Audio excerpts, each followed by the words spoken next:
దేవునికి కృతజ్ఞతలు. అందరూ బైబిల్ తెరిచినట్లయితే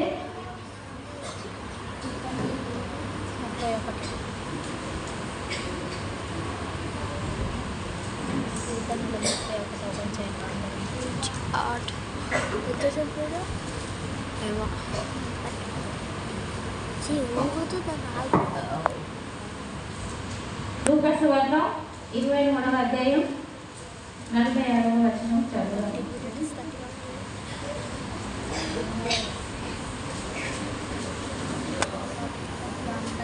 లూకా సువార్త 23వ అధ్యాయం 46వ వచనం.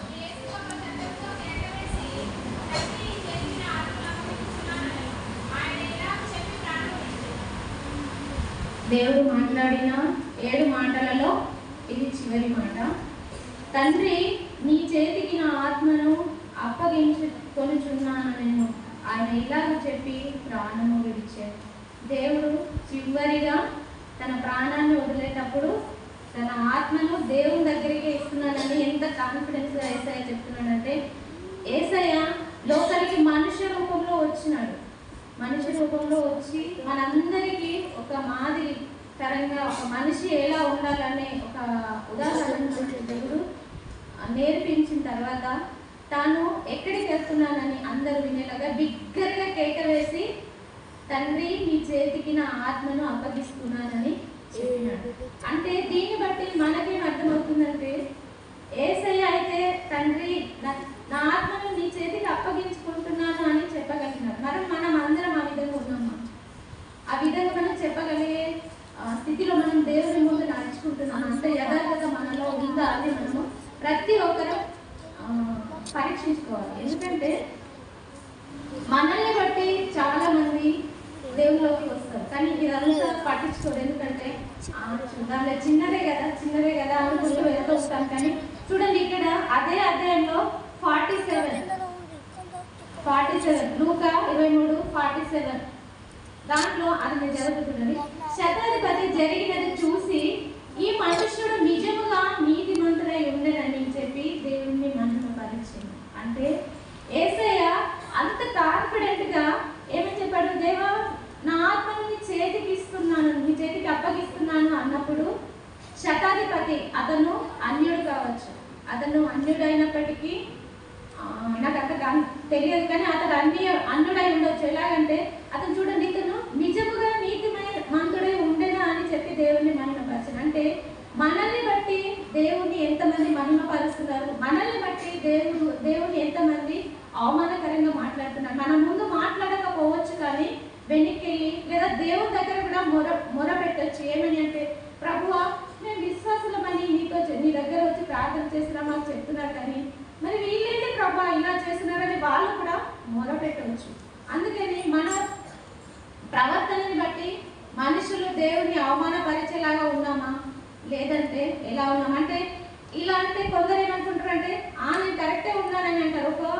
ఒక వచనంలో పౌలు ఏమంటాడంటే, నా నీతిని నేను పరీక్షించుకుంటే నేను ఎప్పుడు నీతిమంతుల్లాగానే ఉంటాను, నా పాపములు నాకు కనబడవు, నాకు ఎప్పుడు కరెక్ట్గానే కనిపిస్తా అని కొరింథియన్స్లో ఒకసారి అంటాడు.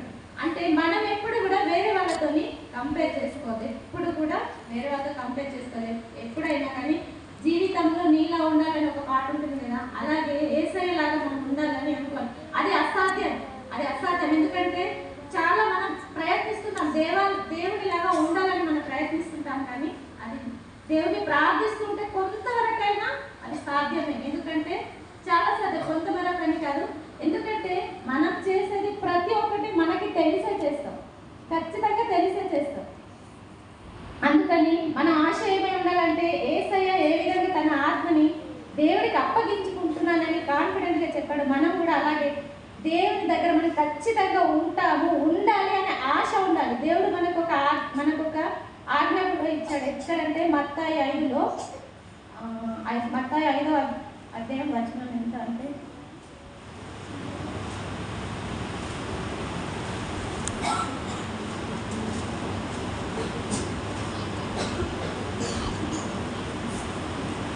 మత్తాయి 5:6 నీతి కొరకు ఆకలి దప్పులు గలవారు ధన్యులు, వారు తృప్తిపరచబడరు. అంటే చూసుకుంటే నీతి కోసం పోరాడే వాళ్ళని చాలా మంది హింసిస్తూ ఉంటారు. కానీ అందులో కూడా దేవుడు ఆశీర్వదిస్తూనే ఉంటాడు. ఎందుకంటే ఎన్నో శోధనలు, నీతిమంతులకే ఎక్కువ కష్టాలు ఉంటాయి. ఎందరో కావాలని అవమానిస్తూ ఉంటారు. నీతిమంతురాలు అన్నారు కదా, ఇదేంటి అదేంటి. కానీ వాస్తవానికి మనం నిజంగా దేవుని దగ్గర నిలబడి, దేవా అసలు నా పరిస్థితి ఏంటి నాకు చూపించు అని అడగగలిగితే అప్పుడు మనం ఏంటని దేవుడు మనకి చూపిస్తాడు. ఇంకా దేవునిలాగా ఉండాలని ఇప్పుడు ఇందులో చాలా మంది క్రిస్టియన్ పిల్లలు ఉన్నారు కానీ చూస్తే ఎప్పుడు కూడా అల్లరి ఇష్టం వచ్చినట్టు మాట్లాడుతూ ఉంటారు. ఎందుకు ఉంటుందో నాకు అర్థం కాదు. ఎందుకంటే వాళ్ళైతే క్రిస్టియన్ పిల్లలు, వాళ్ళకి ఆశ దేవుడిలాగా ఉండాలని ఆశపడి ఇప్పటికైనా మీరు అడగండి దేవుడు ఏమని అంటే, ప్రభువా నేను ఇప్పటికైనా నా ఆత్మని నీ చేతికి ఇస్తున్నాను. మనం దేవుడిని పట్టి నడుస్తున్నామా లేకపోతే మన ఇష్టానుసారంగా నడుస్తున్నామా అని మనము ఎప్పుడైనా దేవుని దగ్గర మీరు అడిగారా? అడగండి. అడిగితే మీలో ఒక్కొక్కరు ఇలా ఉంటారు, ఒక్కొక్కరు ఐఏఎస్లు ఐపీఎస్లు మంచి పొజిషన్స్లో ఉంటారు. కానీ మీరేం చేస్తున్నారు? మీ ఆత్మని మీరే నడిపించుకుంటున్నారు, దేవునికి అప్పగించట్లేదు. ఇంకా రోమా 6:6 రోమా 6వ అధ్యాయం 6వ వచనం.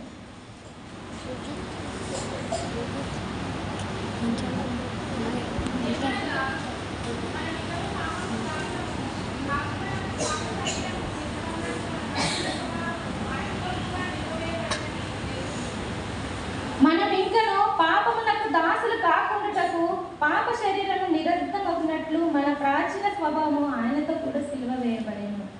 అంటే పాపానికి మనం దాసనం అవుతున్నామా లేకపోతే మనకు పాపం దాసనం అవుతున్నామా అనేది మనకు తెలుసు. మనం ఎట్లా ఉంటున్నామని ప్రతిదీ తెలుసు. దాన్ని బట్టి మనము దేవుని దగ్గర కొన్నిసార్లు కాని పరిస్థితులలో కూడా దేవుణ్ణి బతిమాలాలి. ప్రభువా ఇది అసలు ఇట్లా జరగకూడదు, నేను మంచిగా ఉండాలని. చాలా వరకు చెయ్యలేము, ఎందుకంటే దేవుని భయభక్తులు ఉంటే ఖచ్చితంగా మనం ఏం చేయలేము. ఏదో ఒక దగ్గర జరిగిన కొన్నిసార్లు కోపడుతుంటాం.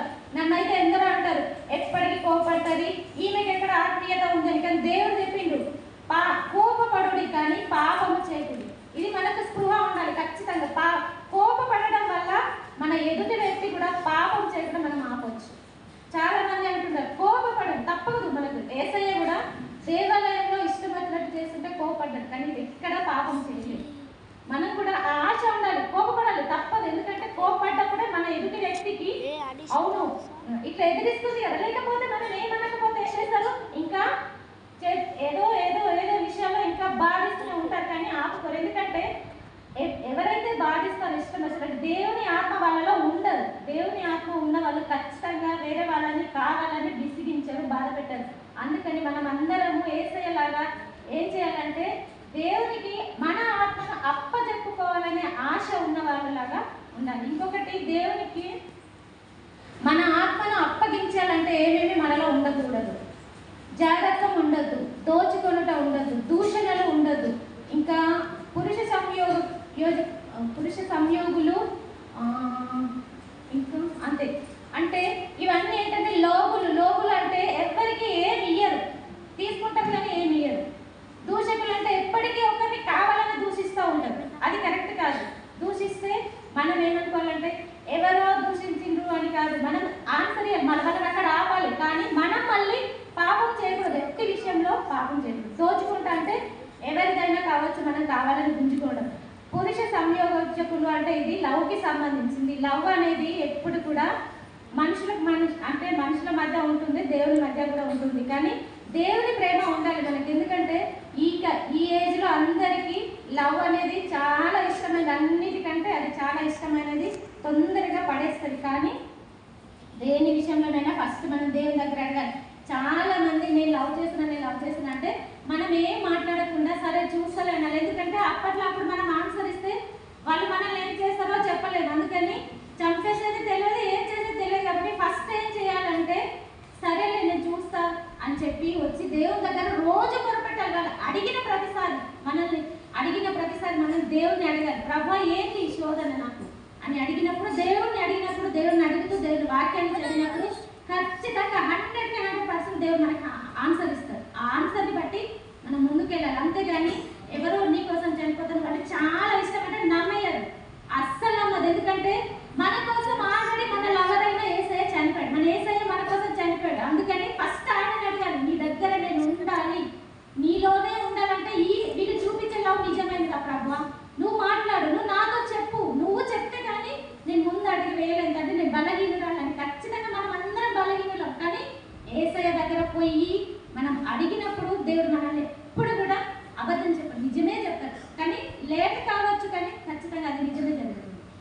జీవితంలో అయితే నేను ఖచ్చితంగా చెప్పగలను. నేను అడిగిన ప్రతి విషయానికి, ఏ విషయానికి దేవుడు ఆన్సర్ ఇవ్వకుండా లేడు.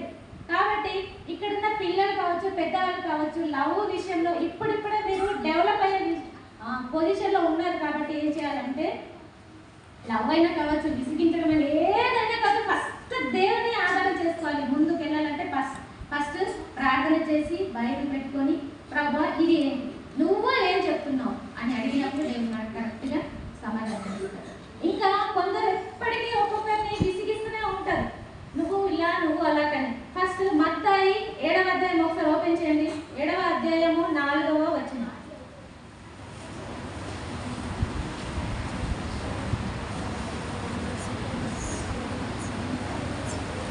మత్తయి 7:4.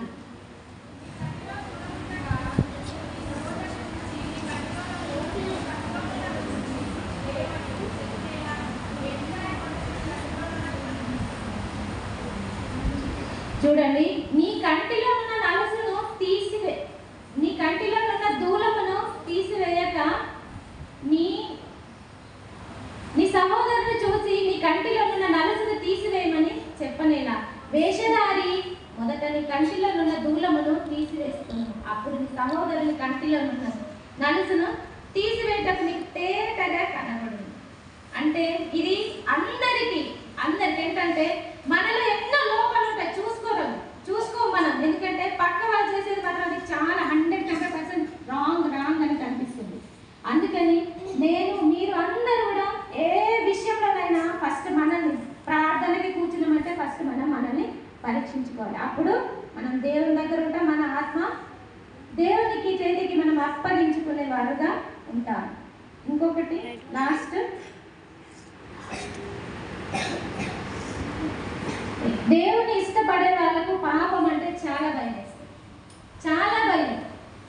అనుకోకుండా జరిగినా కూడా విలువలాడుతూ ఉంటారు, అయ్యో ఇది ఎలా జరిగింది అని. దేవుని ఇష్టపడారు. అందరూ అంటారు ఏసై అంటే ఎంతమందికి ఇష్టం చెప్పండి, చేతులు ఎత్తండి. ఏసై అంటే ఎంతమందికి ఇష్టం? అయితే ఇప్పటి నుంచి ఏసై చెప్పినట్టే నడుచుకుంటారు. ఏసయ్య అంటే ఇష్టమైన వాళ్ళకి పాపం అంటే భయం వేస్తారు.